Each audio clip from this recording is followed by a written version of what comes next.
Here's how to install the SONOS ONE Corner Mount. First, let's check what's in the box. 2 wall anchors, 2 wall screws, 2 screw caps, and 1 corner mount. Here are the tools needed for this job.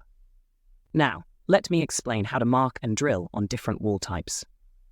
Start by using the spirit level to check the wall mount's alignment. Then, mark the screw holes as preparations for drilling. Here's how to drill on a drywall. Use 5/16 inch drywall drill bits with 1 3/8 inches drill depth, marked by tape. Then drill the holes, stopping at the marked depth.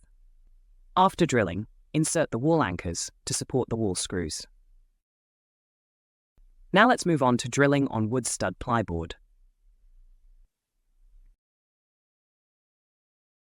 Use a 1/8 inch wood drill bit with a drill depth of 1 3/4 inch, marked by tape. Start drilling the holes, stopping at the marked depth. No wall anchors are needed for this, as the wood studs will serve as support for the wall screws. Lastly, this is how to drill on a concrete wall. For this one, we'll use a 5/16 inch masonry drill bit with 1 3/8 inches drill depth. Drill the wall to the marked depth. And like with the drywall, we'll need to insert the wall anchors to support the wall screws. Now let's proceed with installing the wall mount and speaker.